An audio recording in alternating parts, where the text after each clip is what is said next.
பழசெல்லாம் நீ மறந்து நான் புதுசு செய்ய போறேன். அதான் நீ ஆண்டவர் கொடுக்கிற வார்த்தை. இனிமே யாரும் பழச வாயில பேசாது. நடந்து முடிந்தவைகள், போனவைகள், நீங்க தாண்டி வந்தது இல்லை என்றால் உங்களுக்கு பல துக்கமான சூழ்நிலைகள், இதெல்லாம் பழைய காரியங்கள். இனிமே பழையவைகளை நீங்கள் பேசவே போவதில்லை. பழையவைகள் எல்லாம் ஒன்றை நீங்க வாயில பேசாதீங்க, ஒன்றை யோசிக்காதீங்க. நீங்க பேச வேண்டியெல்லாம் புதுசான காரியங்களை பேசுங்க, புதியவைகளை பேசுங்க, நன்மையானவைகளை பேசுங்க, விசுவாசமாய் பேசுங்க. இனி கடவுள் உங்க வாழ்க்கையில புது புது காரியத்தை செய்ய போகிறார். ஆமென். பழையவைகள் எல்லாம் ஒன்றும் பேச வேண்டாம், ஒன்றை யோசிக்க வேண்டாம். சில வேளையில பாருங்க, பழச ஞாபகப்படுத்தி ஞாபகப்படுத்தி ஞாபகப்படுத்தி நம்மை தைரியம் இல்லாமல் செய்கிறவன் சாத்தான். பழசெல்லாம் ஞாபகப்படுத்துவான். ஆனா கடவுள் என்ன சொல்ற தெரியுமா? உன் பாவங்கள் எல்லாம் நான் சமுத்திரத்தின் ஆழத்துல போட்டுட்டேன், நான் மறந்துட்டேன். ஆண்டவர் நம்முடைய பழைய காரியெல்லாம் கடவுள் மறந்து விட்டார் என்று சொல்லுகிறார். ஆனால் ஞாபகப்படுத்துகிறவன் யார்? சாத்தான் தான் ஞாபகப்படுத்துவான். போன வருஷம் எப்படி இருந்து பத்தியா, எப்படி பிரச்சனை பாத்தியா, அந்த ஆள் அப்படி சொன்னா பாத்தியா, அந்த நாள் இப்படி இருந்து பாத்தியா, இது எப்படி என்று பழையகள் எல்லாம் ஞாபகப்படுத்தி ஞாபகப்படுத்தி நம்மை முன்னேற செய்யாமல், நமக்குள் ஒரு தைரியத்தை உண்டாக்காமல், நம்மை எழுந்து நிற்க முடியாமல் செய்கிறவன் சாத்தான். கடவுள் சொல்லுகிறார், பழையவைகளை நீ நினைக்க வேண்டாம், பழையவைகளை நீ பேச வேண்டாம், முடிந்தவைகளை பேச வேண்டாம், அதை யோசிக்க கூட வேண்டாம். நான் புதிய காரியத்தை செய்ய போகிறேன். எங்க படிக்கிறோம்? ஏசாயா புஸ்தகம் 43ஆம் அதிகாரத்தை இதை நாம் படிக்கிறோம். ஏசாயா புஸ்தகம் 43ஆம் அதிகாரம் 18 19 வசனம் படிங்க. முந்தினவைகளை நினைக்க வேண்டாம், பூர்வமானவைகளை சிந்திக்க வேண்டாம், இதோ நான் புதிய காரியத்தை செய்கிறேன். முந்தினவைகளை நினைக்க வேண்டாம், பூர்வமானவைகளை சிந்திக்க வேண்டாம், சிந்திக்க வேண்டாம், யோசிக்க வேண்டாம், அதை நினைக்க வேண்டாம், அதை பேச வேண்டாம். பாருங்க, வீட்டுல கூட நடந்த பிரச்சனைகளை பேசலாம், கோவம் வருது. நடந்த பிரச்சனையை நான் பேசுறேன், அதை ஏன் பழசையை நான் பேசுறேன் அப்படின்னு நம்ம சொல்றோம். உண்மைதான் அது. பழையவைகளை, சில பிரச்சனைகளை, முடிந்தவைகளை, தாண்டி வந்தவைகளை குறித்து நாம் பேசுறதை நிறுத்தணும். பழச பேசாதீங்க, தோல்வியை பத்தி பேசாதீங்க, பிரச்சனை பத்தி பேசாதீங்க, தாண்டி வந்ததை பத்தி பேசாதீங்க, எவனோ வந்து யாரோ கெடுதல் பண்ண பேசாதீங்க, எதையும் பேசாதீங்க. நீங்கள் புதிய வார்த்தைகள் பேசுவீர்களாக, புதிய காரியத்தை பேசுவீர்களாக, நன்மையானதை பேசுவீங்களாக. நீங்க எதை விசுவாசிப்பீங்களோ அதை பேசுங்க. சும்மா முடிஞ்சு போனதை பத்தி பேசி பேசி பிரயோஜனம் இல்லை. அதனால் பயம் உண்டாகும், அதனால் கலக்கம் உண்டாகும், அதனால் தைரியம் உண்டாகாது, அதனால் கடவுளுடைய அருள் நமக்கு குறைந்து போகிறது. ஸ்தோத்திரம். முந்தினவைகளை நினைக்க வேண்டாம், பூர்வமானவைகளை சிந்திக்க வேண்டாம். பழச பத்தி பேசாத, பழைய பத்தி யோசிக்காத. ஆண்டவர் நீங்க பேசுகிறார், அவர்களுக்கு புதிய காரியத்தை செய்ய போகிறார். நான் புதுச காரியத்தை செய்ய போறேன், புதிய காரியத்தை செய்ய போகிறேன். உனக்கும் உன் குடும்பத்திற்கும் உன்னுடைய வீட்டிற்கும் நான் புதிய காரியத்தை செய்ய போறேன் என்று ஆண்டவர் எனக்கு வாக்கு கொடுக்கிறார். Praise the Lord. ஆமென். ஸ்தோத்திரம். பைபிளை படிக்கும்போது பல புதியவைகள், இதோ நான் புதிய காரியத்தை செய்கிறேன், இதோ புதிய வானத்தையும் புதிய பூமியையும் சிருஷ்டிக்கிறேன், பழையவைகள் ஒழிந்து போயின, எல்லாம் புதிதாயின என்று பைபிள்ல பல காரியங்கள் இருக்கிறது. பல வார்த்தைகள் கடவுள் செய்கிறார். புதுசு புதுசு. ஸ்தோத்திரம். புதிய காரியத்திலே காரியங்கள் செய்வதில் கடவுள் வல்லமை உள்ளவர். அவர் சிருஷ்டிக்கிறவர். புதிய காரியம் என்றால் சிருஷ்டிப்பது. ஸ்தோத்திரம். உங்க குடும்பத்திலும் உன் வாழ்க்கையிலும் கடவுள் புதிய காரியத்தை சிருஷ்டிப்பார். புதுசு நடக்கும். ஸ்தோத்திரம். புதிய வழிகள் திறக்கப்படும், புதிய காரியங்கள் நடக்கும், புதிய எண்ணங்கள் வரும். ஸ்தோத்திரம். எப்போ புதுசு வர்றது இல்லைன்றா? பழசையே நாம் பேசிக் கொண்டிருக்கும் போது புதுசு வர்றது இல்லை. பழசையை நினைத்துக் கொண்டிருக்கும் போதுதான் புதுசான ஒரு எண்ணங்கள் வருவதில்லை. பழையத்தை நினைத்து நினைத்து நாம் புதிய வழியில போக முடியாமல் இருக்கிறோம். ஸ்தோத்திரம். பூர்வமானவைகளை சிந்திக்க வேண்டாம். முன்னானவைகளை மறந்து, பின்னானவைகளை மறந்து, முன்னானவைகளை நாடுவோமாக. பின்னானவைகளை மறந்து பைபிள் சொல்லுது. நீ தாண்டி வந்ததெல்லாம் மறந்து. ஸ்தோத்திரம். உன் பலவீனத்தை மறந்து, தோல்வியை மறந்து, சண்டை, கோபம், பிரச்சனைகள் எல்லாம் மறந்து, மனஸ்தாபங்களை மறந்து, பகைகளை மறந்துவிடு. ஸ்தோத்திரம். கெட்ட எண்ணங்கள் மறந்து, உன் மேல பகை காட்டினாங்களா, உனக்கு கெடுதல் நினைத்தாங்களா மறந்துடு. உன்னை பகைத்தார்களா மறந்துடு. உன்னை விரோதித்தார்களா மறந்துடு. உனக்கு துரோகம் செய்தார்களா மறந்துடு. கடவுள் உனக்கு புதிய காரியத்தை செய்ய போகிறார். தள்ளி போட்டாரை மறந்துவிடு. தேவன் உனக்கு புதிய காரியங்களை செய்ய போகிறார். ஸ்தோத்திரம். இப்போ கடவுள் 3 காரியத்தை சொல்றார். ஸ்தோத்திரம். முந்தினவைகளை நினைக்க வேண்டாம். நீ உன்னுடைய பழைய காரியத்தை நான் மறந்து அதை மன்னிச்சிடுறேன் அப்படின்னு கடவுள் சொல்றார். 3 விஷயம். என்னது? அதே அதிகாரத்தில் 3 விஷயங்கள். அதை மறந்துரு என்று கடவுள் பேசுறார். நான் மன்னிச்சிடுறேன் அப்படின்னு சொல்றார். நம்முடைய முன் காரியங்கள் 3 காரியங்கள் கடவுள் இந்த அதிகாரத்தை சொல்லுகிறார். நான் அதை மன்னித்து விடுகிறேன் என்று. ஸ்தோத்திரம். முதல் காரியம், நீ என்னை கூப்பிடவில்லை என்று சொல்கிறார். 22ஆம் வசனத்தை, ஆனாலும் யாக்கோபே நீ என்னை நோக்கி கூப்பிடவில்லை. போதும். நீ என்னை நோக்கி கூப்பிடல, இருந்தாலும் நான் மன்னிச்சிடுறேன், அதெல்லாம் மறந்துரு. கடவுள் ரொம்ப ஜென்டில் மேன். ஸ்தோத்திரம். ஏசப்பா ஒரு ஜென்டில் காட். ஆமா, ஸ்தோத்திரம். நீ எல்லாம் மறந்துரு, நான் மன்னிச்சிடுறேன். ஸ்தோத்திரம். நீ என்ன கூப்பிடவில்லை. கூப்பிடுறதுன்னு அர்த்தம் ஜெபம் பண்ணல. உன்னுடைய நேரத்துல, சந்தோஷ நேரத்துல, நாம் கொடுத்த சந்தோஷ நேரத்தில், நாம் கொடுத்த நன்மை நேரத்துல என்னை கூப்பிடவில்லை. அநேகர் வீட்டுல கடவுளை கூப்பிடுறதே கிடையாது. எப்ப கூப்பிடுவாங்க தெரியுமா? கண்ணீரும் பிரச்சனை வரும்போது தான் கடவுளை கூப்பிடுவாங்க. சந்தோஷமாய் நல்லா இருக்கும்போது கடவுளை கூப்பிடுவதே இல்லை. கூப்பிடுவது என்றால் என்ன? ஜெபம், ஸ்தோத்திரம், குடும்ப ஜெபம் இல்ல. நீ என்னை கூப்பிடவில்லை யாக்கோபே என்று சொல்லி கடவுள் தன் துக்கத்தை சொல்றாரு. சொல்லி என்ன சொல்றாரு? அதெல்லாம் மறந்துரு, அதெல்லாம் மறந்துரு, நம்ம புதுசா பண்ண போறேன். ஆமென். யாரும் பெரிய பெரிய நீதிமான்கள், நல்லவர்கள், பரிசுத்தவான்கள் யாரும் இல்லை. எல்லா இடத்திலும் குறைகள் உண்டு. எல்லா இடத்திலும் குறைகள் உண்டு. தவறுகள் வருவது சகஜம். ஆனால் அவைகளை விட்டு நாம் முன்னோக்கி போவதை தான் கடவுள் எதிர்பார்க்கிறார். அதான் இங்க சொல்றார். பழசெல்லாம் மறந்துரு, அதெல்லாம் சொல்லாத, நான் புதிய காரியத்தை செய்ய போகிறேன். ஆமென். நீ என்னை நோக்கி கூப்பிடலையா? நீ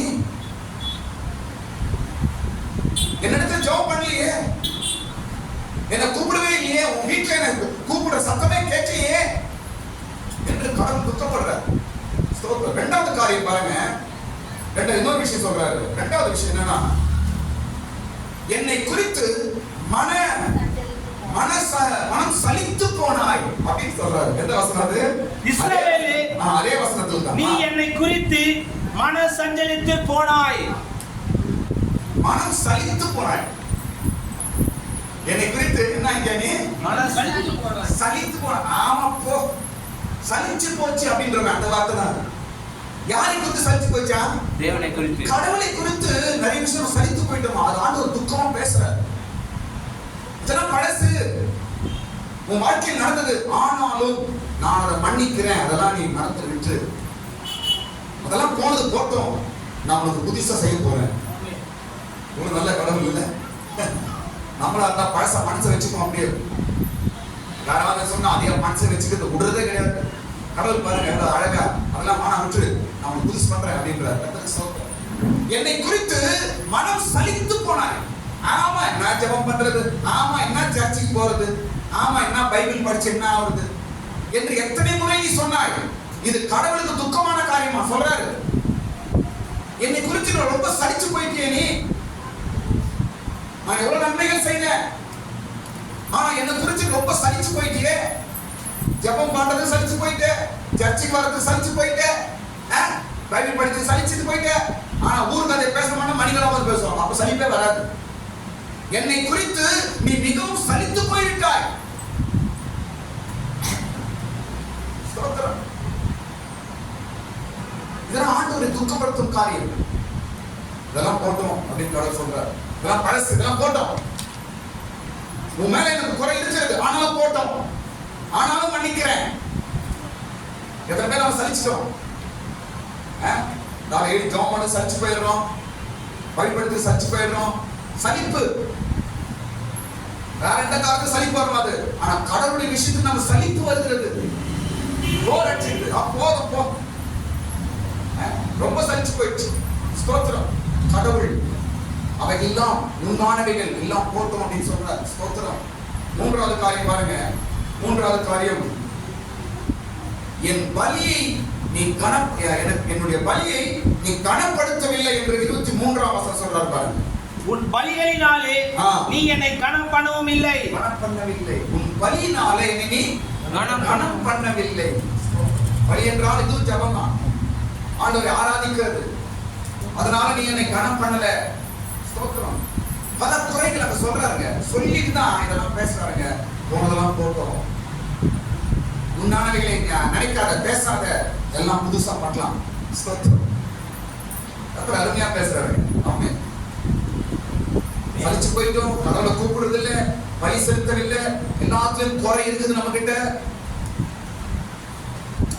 ஆனாலும் பாருங்க சொல்றேன், ஆனாலும் நான் அதை மன்னிக்கிறேன். 25ஆம் வசனம் படிங்க. நானே உன் மீறுதல்களையும் என் நிமித்தமாகவே குலைத்து போடுகிறேன், உன் பாவங்களை நினையாமலும் இருப்பேன். ஆனாலும் நான் பாவங்களை மன்னிச்சிடுறேன். பாவங்களை மன்னிச்சிடுறேன், அதை நினைக்க மாட்டேன், தள்ளிடுறேன் என்று சொல்கிறார். எப்படி ஸ்தோத்திரம். மன்னிச்சிடுறார். நம்முடைய குறைகள், நம்முடைய எல்லா பழைய காரியங்கள் இதெல்லாம் கடவுள் நினைக்கிறாரு. ஆனா என்ன சொல்றாரு, அவெல்லாம் போட்டோம், நீ நான் கூப்பிடல, என் விஷயத்தை ரொம்ப சலிச்சு போயிட்ட, ஜெபம் பண்ணது குறைஞ்சு போச்சு, பைபிள் படிக்கிறது குறைஞ்சு போச்சு, குடும்ப ஜெபம் குறைஞ்சு போச்சு, அதிகாலை ஜெபம் குறைஞ்சு போச்சு, சர்ச்சுக்கு வர்றது குறைஞ்சு போச்சு. ஸ்தோத்திரம். பலியினால என்னை கனப்படுத்த மாட்டேன், தேவனை கனப்படுத்துறதுல நீ குறைஞ்சு போயிட்ட, என்னை கூப்பிடுறது இல்ல. இதெல்லாம் கடவுள் சொல்றாரு. ஸ்தோத்திரம். சொல்லி என்ன சொல்றாரு, சரி போட்டோம், இவைகளெல்லாம் நான் மன்னிக்கிறேன், இவைகளெல்லாம் நான் மன்னிச்சு விடுறேன். ஸ்தோத்திரம். பழசெல்லாம் இங்க பேச வேண்டாம், நீயும் பேசாத, நானும் பேச மாட்டேன். பழையவர்களை நினைக்க வேண்டாம், பேச வேண்டாம், நான் புதிய காரியத்தை செய்கிறேன் என்று கடவுள் பேசுகிறார். ஆமென். இன்னொரு விஷயம் பாருங்க, அந்த இடத்துல கர்த்தர் கடவுள் இன்னொரு வார்த்தை சொல்றாரு பாருங்க. அவர் என்ன சொல்றாரா, கடவுள் நம்மை சங்கடப்படுத்துகிறவர் இல்லை. அந்த வார்த்தை படிங்க. உன் பாவங்களினால் என்னை சங்கடப்படுத்தி உன் அக்கிரமங்களினால் என்னை வருத்தப்படுத்தினாய். இல்ல மேல வசனம் 23ஆம் வசனம். காணிக்கைகளை செலுத்தும்படி நான் உன்னை சங்கடப்படுத்தாமலும் தூபம் காட்டும்படி உன்னை வருத்தப்படாமலும் இருந்தேன். பாருங்க, கடவுளுடைய ஒரு நல்ல ஒரு கேரக்டர் பாருங்க. நான் சொல்றா பாருங்க, நீ தூபம் காட்டவில்லை என்று நான் உன்னை வருத்தப்படுத்தவும் இல்லை, நீ பலி செலுத்தவில்லை என்று நான் உன்னை சங்கடப்படுத்தவும் இல்லை. கடவுள். ஸ்தோத்திரம். யாரை சங்கடப்படுத்துறது கடவுளுடைய இஷ்டம் இல்லை. நான் அப்படிப்பட்ட கடவுள் கிடையாது. சங்கடப்படுத்துறது, பலவந்தப்படுத்துறது, இப்படி செய்ய அப்படி செய்ய என்று சொல்லி ரொம்ப ஃபோர்ஸ் பண்றது அப்படிலாம் கடவுள் செய்ய மாட்டார். நம்முடைய ஆண்டவர் ரொம்ப ஜென்டில், ரொம்ப அருமை, ரொம்ப அன்புள்ளவர், ரொம்ப சுலபமானவர், சுமூகமானவர். அப்படி ஒரு கடவுள். ஸ்தோத்திரம். இது செய் அது செய்து நான் சங்கடப்படுத்த மாட்டேன்பா, நீ அப்படி செய் இப்படி செய் என்று உன்னை நான் பலவந்தப்படுத்த மாட்டேன்பா. ஆனாலும் பழையவர்களை நினைக்காத, பழசா நினைக்காத. ஸ்தோத்திரம். மனுஷன் நம்ம தான் சங்கடப்படுத்துறோம், மற்றவர்களை பலவந்தப்படுத்துறோம், மற்றவர்களை நம்ம ஃபோர்ஸ் பண்றோம், மற்றவர்களை துக்கப்படுத்துறோம். ஆனால் கடவுள் அப்படி செய்கிறார் அல்ல. சங்கடப்படுத்துறது அல்ல. நீ இது செய்யலையே, எனக்கு அது செய்யலையே, நீ இப்படி பண்ணலையே என்று ஆண்டவர் சங்கடப்படுத்த மாட்டார் நம்மள. ஸ்தோத்திரம். அப்படி ஒரு தேவன் இந்த காலையில் என்ன சொல்றார் என்றால், முன்னானவைகளை நீ மறந்து பூர்வமானவைகளை சிந்திக்க வேண்டாம். அப்புறம் முந்தினவைகளை நினைக்க வேண்டாம், பூர்வமானவைகளை சிந்திக்க வேண்டாம். பழசு ஒன்றும் பேசாத, எல்லாம் போட்டோம். உன்னிடத்துல குறை இருக்கிறது, நீ என்னை சஞ்சயப்படுத்தின, என்னை சங்கடப்படுத்தின, என்னை கூப்பிடல, என்னை குறித்து சலிப்பாயிட்டே நீ இருந்தாலும் அவைகளெல்லாம் நான் மன்னிக்கிறேன், அவைகளெல்லாம் போகட்டும், நான் புதிய காரியத்தை செய்ய போகிறேன் என்று ஆண்டவர் பேசுகிறார். ஆமென். ஸ்தோத்திரம். இனிமே நாட்களில் இருந்து பழசை யாரும் பேசாதீங்க, எல்லாம் புதுசா பேசுங்க. இதோ நான் புதிய காரியத்தை செய்ய போகிறேன், அவைகள் இப்பொழுதே தோன்றும், இப்போதே நடக்கும். நாம் புதுசா பேசும்போது கர்த்தர் அவை புதியவைகளை நிறைவேற்றுகிறார். நாம் புதுதானவைகளை பேசும்போது அது அப்படியே நடக்கும்படி செய்கிறார். ஸ்தோத்திரம். புதுசா பேசு, புதிய காரியங்களை பேசு, தேவன் அப்படியே நிறைவேற்றுவாராக. ஸ்தோத்திரம். இப்போ புதிய காரியங்கள் என்று ரெண்டு விஷயம் சொல்றாங்க, சொல்லி நான் முடிச்சிடுறேன். புதிய காரியங்களை செய்ய போகிறேன் என்று சொல்லி ரெண்டு விஷயங்கள் சொல்லுகிறார் அந்த வசனத்தில். என்ன சொல்றார் என்றால், முதலாவது, வனாந்தரத்திலே வழியை உண்டாக்குவேன். இதுதான் புது காரியம். என்ன சொல்றாரு? புது விஷயம். நான் புதுசா செய்ய போறேன். பழசெல்லாம் ஒண்ணு நீ மறந்துடு, எல்லாம் அதெல்லாம் பேசாத. பழைய காரியத்தை ஒண்ணும் பேசாத, பழைய காரியத்தை ஞாபகத்துக்கு கொண்டு வராத. போனதெல்லாம் போட்டோம், அதை மறுபடியும் பேசாத என்று ஆண்டவர் சொல்லிட்டு என்ன சொல்றார்? நான் புதுசா செய்ய போறேன் என்று சொல்லி முதலாவது என்ன சொல்றாரு? வனாந்தரத்திலே வழியை, புது காரியம், வழியை உண்டாக்குவேன். எந்த வழி உண்டாக்குவாரா? வனாந்தரத்தில். வனாந்தரம் என்ன சொல்லுங்க? வனாந்தரம் எப்படி இருக்கும்? வனாந்தரம் என்ன? பாலைவனம், மரம், செடி, கொடி, தண்ணி, மனுஷன் நீச்சல் ஒண்ணுமே இருக்காது, புல்லு கில்லு ஒண்ணு இருக்காது. அதான் வனாந்தரம். அந்த இடத்துல உங்களுக்கு தேவையான ஒண்ணு இருக்காது, அதான் வனாந்தரம். அந்த இடத்துல என்ன செய்வார் அவர்? கடவுள் வழியை நான் உண்டாக்குவேன் என்று சொல்லி இருக்கிறார். ஸ்தோத்திரம். இதான் கவனிங்க, இதுதான் வர நாட்களில் உங்களுக்கு நடக்க போற விஷயம். நீ போய்கொண்ட பாதை வனாந்தரம். ஒரு உதவி இல்லை, எந்த ஒரு சகாயம் இல்லை, யாருக்கு எனக்கு ஹெல்ப் கிடையாது, சொந்தம் அந்த ஹெல்ப் கிடையாது. ஏன் என்று ஒரு நல் வார்த்தை, தைரியமான வார்த்தை சொல்றதுக்கு ஆளு கிடையாது, எனக்கு உதவி செய்ய ஆளும் கிடையாது. நான் வனாந்தரத்தில் போய்கொண்டிருக்கிறேன் என்று நினைக்கிறாயா? உனக்கு தான் இந்த வசனம் சொல்ற ஆண்டவர், நீ போய்கொண்டிருக்கிற வனாந்தரத்துல நான் உனக்கு வழியை ஆயத்தப்படுத்த போகிறேன். வனாந்தரம் எப்படி போகணும் தெரியாது, வழியா இருக்காதாங்க. அவங்க ரோடு போட்டு வச்சிருக்க மாட்டாங்க, எப்படி போகணும் தெரியாது, வழியே இருக்காது. வழியே இல்லை என்று நீ நினைத்துக் கொண்டிருக்கிற வனாந்தரத்தில் கர்த்தர் உனக்கு வழியை ஆயத்தப்படுத்த போகிறாராம். தேவன் உனக்கு நல்ல வழியை திறக்க போகிறாராம், நல்ல வழியிலே உன்னை நடத்த போகிறார். இந்த வனாந்தரத்தில் நீ போய்விட்ட வனாந்தரத்தில் ஆச்சரியமான ஒரு வழி உனக்கு வைக்கப்பட்டிருக்கிறது. ஆமென். வனாந்தரத்திலே வழியை உண்டாக்குவேன். ஏன் வழி? நம்ம போவதற்கு வழி. இன்னொரு காரியம் கவனிங்க, ஏன் வனாந்தரத்தில் வழி என்றால் நம்முடைய சத்துருக்களை அழிக்கும்படிக்கு வழியை உண்டாக்குறார். ஆமென். நமக்கு விரோதிகள், நமக்கு தீமை செய்தவர்கள், நமக்கு விரோதமாய் பேசுகிற மனுஷர்கள், சாத்தான், கிரிகள், இவைகள் எல்லாம் அழிக்கும்படிக்கு, கொல்லும்படிக்கு வழியை ஆண்டவர் திறக்கிறார். ஆமென். இந்த வசனம் எங்க படிக்க தெரியுமா? 16 வசனம் படிக்கிறோம். 16 17 சீக்கிரம் படிங்க. 16 17 சமுத்திரத்திலே வழியையும் வலிய தண்ணீர்களிலே பாதையும் உண்டாக்கி ரதங்களையும் குதிரைகளையும் ராணுவங்களையும் பராக்கிரமசாலிகளையும் புறப்படை பண்ணி அவைகள் எழுந்திராதபடிக்கு ஒருமித்து விழுந்து கிடக்கவும் ஒரு திரி அணைகிறது போல் அவைகள் அணைந்து போகவும் பண்ணிற கர்த்தர் சொல்கிறார். எதற்கு வழியாக? சத்துருக்களை அழிக்கும்படிக்கு ஒரு வழியை திறக்க போகிறார். ஆமென். ஸ்தோத்திரம். பாருங்க, உனக்கு விரோதமாய் கிரி செய்கிற வல்லமைகள், உனக்கு விரோதமாய் கிரி செய்கிற மனுஷர்கள், உனக்கு விரோதமாய் கிரி செய்கிற எல்லா தீய சக்திகளை அழிக்கும்படிக்கு, அவைகளை கெடுக்கும்படிக்கு, அவைகளை நிர்மூலமாக்கும்படிக்கு ஒரு வழி திறக்கப்பட போகிறது. ஆமென். ஒரு வழியை திறக்க போகிறார். ஒரு வழி திறக்கப்பட போகுது. வனாந்தரத்தில் நான் வழி. ஸ்தோத்திரம். எல்லாரும் வாய் அடைக்க போற ஒரு வழியை கடவுளுக்கு திறக்க போகிறார். எல்லாரும் பார்த்து ஆச்சரியப்பட விதமாய் ஒரு வழியை உனக்கு கடவுள் திறக்க போகிறார். நீ சும்மா இரு. உனக்கு விரோதமாய் பேசுகிற எல்லாரையும் கர்த்தர் நிர்மூலமாக்க போகிறார். தேவன் நிர்மூலமாக்க போகிறார். அப்படி ஒரு வழி கடவுள் உனக்கு வனாந்தரத்தை திறக்க போகிறார். ஸ்தோத்திரம்.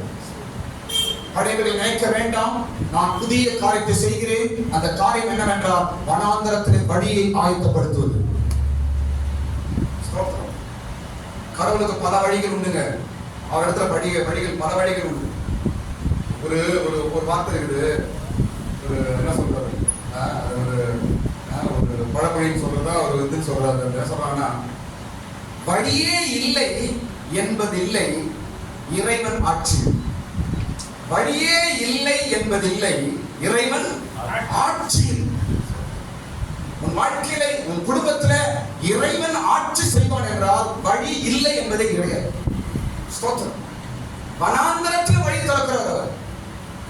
புதிய பாதைகள் இந்த வரும் நாட்களிலே உனக்கு நடக்க போகிறது. ஆமென். வரும் நாட்களிலே இந்த வார்த்தை உனக்கு பலிக்க போகிறது. பழச மாற்றி நீங்க பேசாதீங்க, பழையவை நினைவு கூறாதீங்க, பழச எல்லாம் மறந்துடுங்க. ஸ்தோத்திரம். புதியவைகளை பேசுங்க, புதிய காரியங்கள் கடவுள் உங்களுக்கு செய்வாராக. ஆமென். ஸ்தோத்திரம். இரண்டாவது காரியம், அவாந்தர வெளியிலே ஆறுகளை உண்டாக்குறது. இரண்டாவது காரியம் என்னவா? அது வனாந்தரம் தான். வனாந்தரத்துல என்ன உண்டாக்குவாராம்? ஆறுகள், தண்ணீர் ஓடும் ஆறுகள், தண்ணீர் ஓடும் நதிகளை உண்டாக்குவேன். முதல்ல வழி, இரண்டாவது தண்ணீர். இது ரெண்டுத்துக்கு என்ன அர்த்தம்? வழி என்பது நாம் நடந்து போவதற்கு, தண்ணீர் என்பது நம்முடைய தாகத்தை தீர்ப்பது.